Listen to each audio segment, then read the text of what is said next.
Welcome, everyone. Thanks for joining us today. We are going to be talking about monitoring student performance and specifically checking initial placement. My name is Claire Hayes, and I am excited to talk with you about this topic. It's one of my favorite presentations because it gets into the heart of utilizing this program. There's lots of tasks that need to happen in order to get the program off the ground, right? You have to plan, you have to set up, you have to place students, you have to teach them the steps and get them going. But then the rest of the time you spend monitoring their performance. And so what I'm going to talk to you about today is checking their initial placement. Now, there is the second phase, which is keeping students challenged, that we're going to cover in a couple of weeks in a separate webinar. But checking initial placement is something that happens right away after students complete a couple stories. Whenever you're monitoring student performance, it's important to think about things that I suspect you know in your gut, and you think you spend time processing without really paying much attention to it. And it's the fact that, first of all, our main objective is to get students to make as much progress as possible, right? That goes without saying, but I'm going to say it anyway. So we want students to make as much progress as possible, and we know intuitively that they will make more progress if they are challenged. We also know that they cannot be frustrated, because as soon as students get frustrated, they are likely to no longer be engaged or connected with the program. So we want them to be as challenged as possible so they can make as much progress as possible, but we cannot get them to frustrate it. The level needs to be difficult, but not beyond them. The story goal needs something that they are able to reach, but that they have to work hard to reach, right? We've all met goals that are challenging for us, and we know the satisfaction that comes with that. We also know that we push ourselves beyond what we maybe thought was possible in order to achieve a challenging goal. So this balancing act is something that we do whenever we're monitoring student performance, whether we are checking their placement after the first few stories, or if we're just keeping them challenged over time. And by that, I mean, once students have passed 5, 6, 7, 8, 9 stories, then you're just making sure they are staying challenged. Initially, though, what we're talking about today is taking a look at how they've done on the first couple stories and making them sure that we got them in the right place to begin with, okay? So one feature that has been added to Read Naturally Live is something that we call Data Mentor. And Data Mentor monitors students' performance through the data that the computer automatically collects as students go through, okay?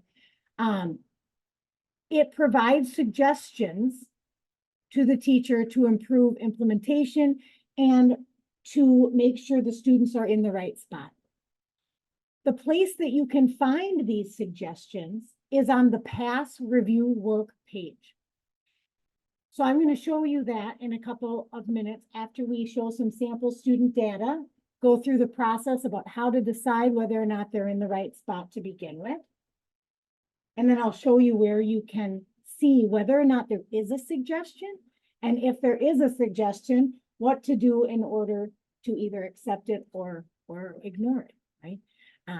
So what we need to do in order for us to have the knowledge to make that decision is we need to understand what it is we're looking for, what it is we're looking at.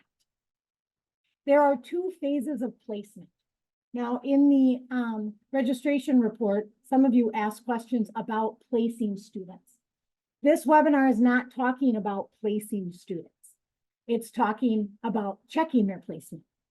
We do have a webinar on our website that is Placement in Read Naturally Live. The webinar is completely dedicated to how to place student in Read Naturally Live. Our placement process is very important that it be done. You can place students with a teacher, which is of course the gold standard, and have teacher-led placement. We also have student-independent placement. And when we released student-independent placement, we also released Data Mentor. We did that because we knew that voice recognition wasn't as good as teacher-led, right? Student independent placement wasn't going to be as accurate as teacher-led placement. And we wanted to make sure the computer would catch any student who got in the wrong level. Okay. So conducting initial placement the way that it is intended in Read Naturally Live is essential. But what we're talking about today is checking initial placement. If you want additional information about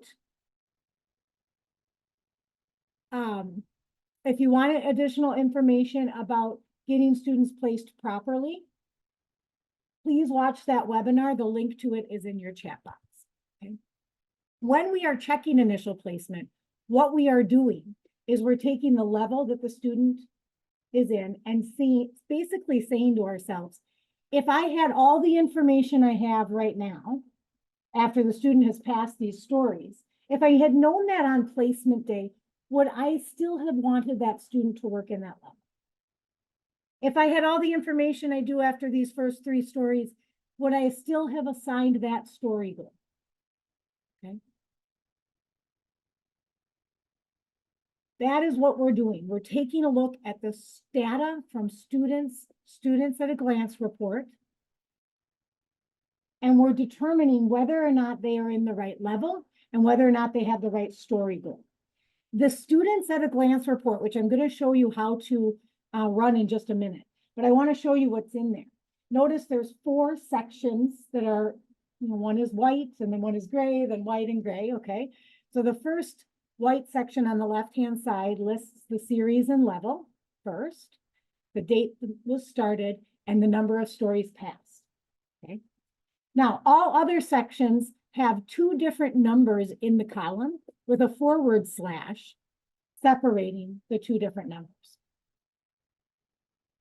The first one that you're seeing on your screen is 41 / 41. This is not a fraction. This is actually 2 different data points. If you look in the heading, it says cold timing is going vertically, and underneath cold timing, there's parentheses, and it says first 3 / last 3. So these 2 41s, the first one is the average cold timing score after the first 3 stories. Okay. The second number is the average cold timing score after the most recent 3 stories. And when you have a student who has passed 3 or fewer stories, these numbers will be identical because they're pulling the data from the same stories, okay? So as soon as students pass 4, 5, 6, 7, 8, 9 stories, the numbers are different then because the report is pulling data from different stories, okay? So they're only identical if they have 3 or fewer stories. The data points you get is the average cold timing score, goal, average hot timing score, average expression rating, number of practices, percentage correct in the quiz, words in the retell, and how long it took them to do the word list. Okay. So I am going to pop out of the PowerPoint now for a moment, and I am going to log in as a staff member. So here I'm at the UR Read Live login. If I click on the staff member button and enter my account ID, my teacher user ID, and my password, when I go to the home page, there's all these tiles that probably look familiar to you.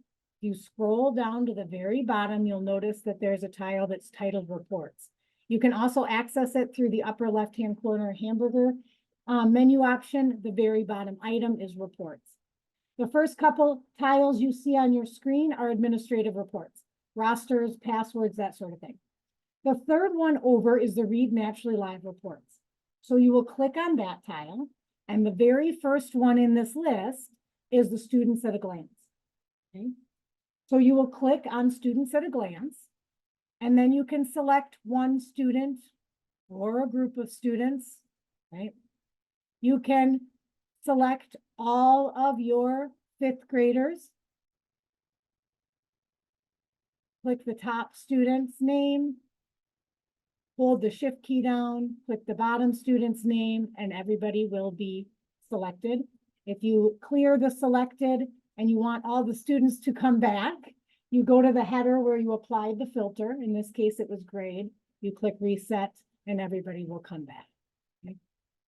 So if I click on a student and click generate report for selected, the date range autofills by the beginning of the school year, August 1st of this school year. But if you do need to adjust it, you simply click the date in the calendar and that will change the date for the reporting period. Then you click the blue button that says generate report and the report will appear for you. I want you to notice in this particular report, the second level the student is working on is level 3.5. She's passed 7 stories. Notice the average cold timing after the first 3 was 82, and now the average is 92. So these numbers are different because she's passed more than 3 stories. The goal, hot timing, expression rating, practices, and so forth. Okay. All right, so that's how you generate that report. So once you have that report generated, what you're going to do is you're going to take a look at the student's average cold timing score, and you're going to see whether or not it's in the range in this placement table. Okay, placement table on the right here. So if your student is working in a mid-second grade level, their words correct per minute score falls between 30 and 60. If it does, they are in the right level. Reading 30 to 60 words correct per minute means they're in a challenging level. That's hard. It's not a lot of words, but it's manageable. Okay, so if their fluency, words correct per minute cold score fits in the placement range, that is the right level, assuming they understand at least at 60%, assuming their quiz score is 60% or better. We will lower a level, even if their fluency score is in the range, even if their words correct per minute score is in the right range, we will need to lower a level if their comprehension is very bad. Okay. Now, 60% is a percentage that teachers don't necessarily like. I agree. I want my students at 80% or above, just like you do.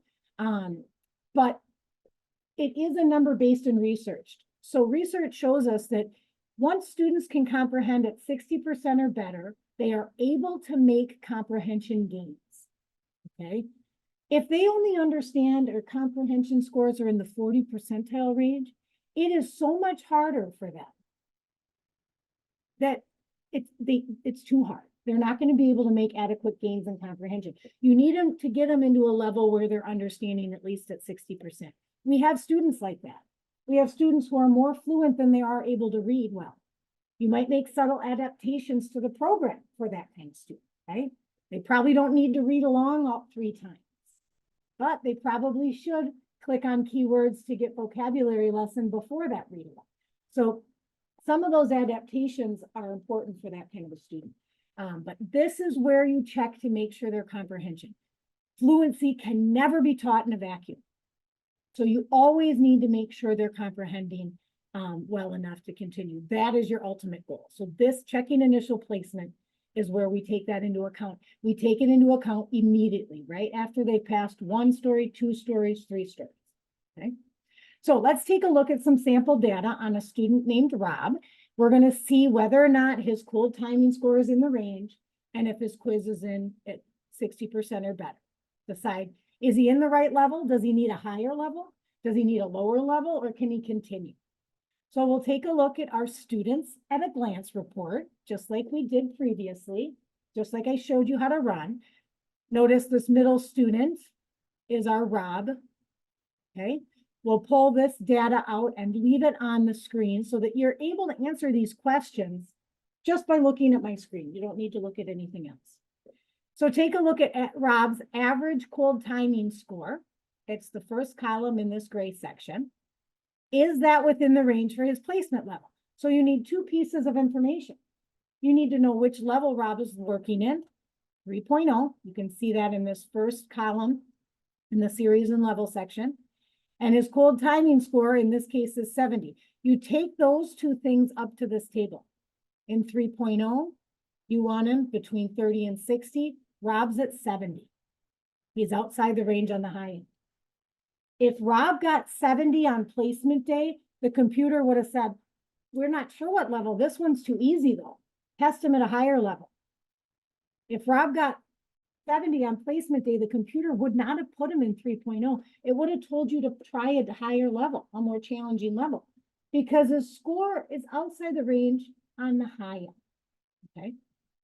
Now, regardless of what his score is, from a words correct per minute standpoint, we need to know what his score is from a comprehension standpoint. And in Rob's case, his quiz is at 89. So he's understanding very well. And his fluency score is outside the range. So his cold timing is outside the range and his quiz is adequate. What do we think we should do with Rob? We raise his level, lower his level, or leave his level the same. If this was my student, I would put him up in level 3.5 because this level is too easy. 3.0 is too easy. We're going to put him in level 3.5. If this was a student in Read Naturally Live, there would be a data mentor suggestion on the pass review work page. Notice there's a red dot on the tab that's titled Data Mentor. When you see a red dot on the Data Mentor tab, it means that there is a suggestion in there. Okay, so if you click on that tab, it is going to tell you what the suggestion is. The computer is suggesting that you change the level from 3.0 to 3.5, and it tells you why. Cold timing average is above the range for this level, with a satisfactory quiz, which indicates a more difficult level of material is needed. Now, you might disagree with this. And then if you do, you just ignore it. After Rob completes another story and another story, it will update based on the most current data, okay? If you agree with it, you're gonna click the accept button. It will be, the change will be applied to the next story. You're gonna click okay. Yeah, you wanna accept this. Once Rob sees his medals and clicks done, he will be brought to a new select a story page in the new level. Okay, so clicking that accept button, you're done. You just click accept. He moves into the next level up. You don't have to log into anything. You don't have to adjust anything from the staff module. You just click accept. Again, if you disagree or you ignore it, you want to wait another story or two, that's just fine. It will update based on the more current data as the student works through the program. Okay, so let's take a look at another student. Anna is our student now, and we're going to see whether or not she has the right level and goal. We're going to look at the students at a glance report, just like we did for Rob. We'll put that information. The average cold timing from the first three and the last three is currently 90. She's working in level 5.6. If you look at that placement table, 5.6 words correct per minute range is 80 to 100. She's at 90. She's smack dab in the middle. So if she had gotten 90 on placement day, the computer would have said, yep, it's all good, put her in that level. She fits right within that range in that level. Okay. The next thing we want to take a look at is whether or not her quiz is good enough at 60% or above. And in Anna's case, it is. Her quiz is at 89%. Okay. So her average cold timing score is right within the range. It's at 90. And her quiz is good enough. So do we think her level is right? Higher level, lower level, continue the level. In this case, I would continue Anna's level. She's in the right level. Okay. Now, because we're going to continue the level, we need to look at the goal. Remember, with Rob, we didn't take a look at the goal. We changed his level, so the goal was left the same. But now, because we're going to leave the level the same, we're going to take a look at Anna's goal. We want the difference between the average cold timing score and the goal to be 30 for young students and 40 for older students. Okay. We want the goal and the hot timing score to be pretty close to each other. The hot timing score will likely be a little above. So let's just process this for a minute. Let's think about what I'm talking about here. The hot timing score. So the past timing, the final time a student reads a story, she reads it for you, she reads it for the teacher. Teacher makes sure she's accurate and has expression, and that she reaches her story goal, her words correct per minute story goal rate. In order to pass a story, she has to meet her story goal. Okay, so her hot timing score is going to be at least at her goal, that she needs to get to that goal in order to pass. But it's likely to be a little bit above it.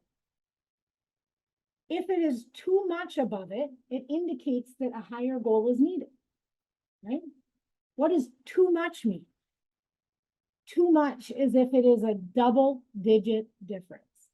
If there are 10 or more words away from where you want it to be, then a change is needed. So if the difference between the goal and the hot timing is 7, fine. If the difference between the goal and the hot timing is 17, probably a higher goal is needed. Okay. The final thing you look at is how many times a student practices.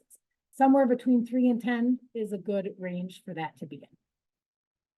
Now, all that information that I just stated out loud is in this picture. So if you are a picture person, if you understand things better, if you see a visual image of it, hopefully this will be a little more helpful to you.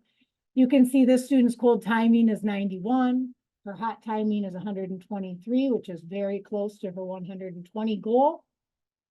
Okay. So if this is a young student, first, second, third grader, that's great. Okay. So let's take a look at Anna's data. Ask ourselves the 3 questions one at a time. So these 3 questions that are on your screen now, we're going to ask them one at a time with our data present. Okay. So does the goal exceed the average cold timing score by about 30? So here's the average cold timing score, 90. The goal is 120. Okay. It's a difference of 30. Anna's a 7th grader, so we want that difference to be 40. It's only 30. It's 10 words away from where we want it. So right now I'm thinking, that goal seems a little easy. If Anna got 90 on placement day, the computer would have recommended that her goal be 130. The computer would have taken that 90 and added 40 because she's a 7th grader. So right now I'm thinking maybe a little too easy goal. But what about the difference between her hot timing and her goal? That's 12 words. Her hot timing on average is 132. Her goal is 120. That's a 12-word difference. Again, a double-digit difference. So again, I'm thinking, maybe the goal is a little lower than it should be. She is practicing 6 times with it, which is right within that range. So that part is good. So we said that her goal and her average cold timing are not the right amount apart. The difference between her goal and her hot timing is 12, so it's a double-digit difference. So that's not close enough either, but she is practicing the right number of times. So 3 questions, 2 of them I answered. My answer indicates that a higher goal is needed. Okay. So I am going to raise Anna's goal from 120 to 130. Okay. Data Mentor is going to suggest this increase. You need to know why it's suggesting that so that you can decide whether or not you agree with it and you want to accept it. Okay, so if you click on that Data Mentor tab when the red dot is there, it will see, this is Anna, it's recommending that you change your story goal from 120 to 130. It tells you why in the explanation over here on the right. When you click accept, it's going to keep Anna in level 5.6 because you're accepting a goal change, not a level change. So notice the 3 stories Anna's passed are marked as passed. She's in level 5.6 still, but now her story goal is 130, not 120. And all you had to do was click accept. Okay. The final student we're going to talk about today is Lee. Lee's data is again being pulled from that same Students at a Glance report. And we're going to ask the same 2 questions we did about level. Lee's cold timing is right within the range for level 2.5. So if he got 41 words on placement day, it would have said, yep, 2.5 is right. His quiz is at 87. So it's above 60%. So his average cold timing score is right within the range. His average quiz score is at least at 60. So we would continue Lee in level 2.5. Now, sometimes I get pushback on this one and people say, but his quiz is so good. Wouldn't you put him in a higher level? And it's tempting, right? And I wouldn't, because he's only reading 41 words correct in a minute. Think how slow that is. That is hard. I don't want to make the words harder. I need Lee to become more automatic at that level, at the 2.5 level, with the words that are at that level, before I give him slightly more challenging words. He can handle it from a comprehension standpoint, I know that. But from a reading, fluency, automaticity, accuracy, expression standpoint, he is not ready for a slightly more challenging word. So we're going to leave him in 2.5 for now. Even though his quiz was almost at 90%, his cold timing score is at a number that indicates that is where he needs to be. So because we left him in that level, we're going to take a look at his goal. We asked the 3 questions about the goal. The difference between the cold timing and the goal is about 30 for Lee. You bet it is, 29. You're not gonna get much closer than that. Okay, Lee's a 3rd grader, so you want the difference to be about 30, and it is. The difference between his hot timing and his goal is only 4 words. Perfect. So he's working hard to get there. He's not blowing it out of the water. So it looks to me a solid goal. He's practicing 6 times, which is the right number of times. So the goal seems to be the right distance away from the cold timing. The goal is equal to or slightly less than the hot timing, and he's practicing the right number of times. We are going to continue Lee with a goal of 70. Okay. Notice on the past review work page, Data Mentor tab is still there, but there is not a red dot by it, right? So look for that red dot. That means there's a suggestion. If there's not a red dot, you can still click on that tab. It'll just tell you that there are no suggestions at this time. Okay. Now, another place you can take a look at the Data Mentor suggestions is by clicking on that Teacher Apple button in the upper right-hand corner. You click on that button and log in. You've probably seen this teacher menu where you can review work and change story options and change levels and goals. You can do all sorts of things from here. There is a tab or a section titled Data Mentor. So at any point when the student is working, you don't have to wait until the student gets to the past review work.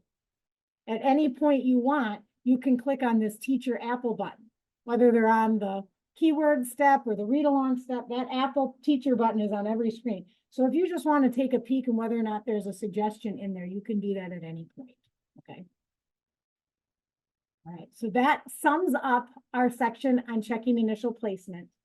We are going to have in 2 weeks' time a Keeping Students Challenged session. In that session, I will talk a lot about what to do if things aren't progressing the way you want them to progress. Okay, so we talk about problem solving, what adjustments to make, those sorts of things. So look for that. If you're unable to attend, sign up for it anyway. We'll send you the recording. I really, really appreciate your time today and your dedication to your students. The fact that you're here says a lot about the kind of educators you are, and I really appreciate all that you do. There is a little survey. Feel free, please do fill that out, and you can put questions in there if you have them. And I hope you all have a wonderful day. Take care.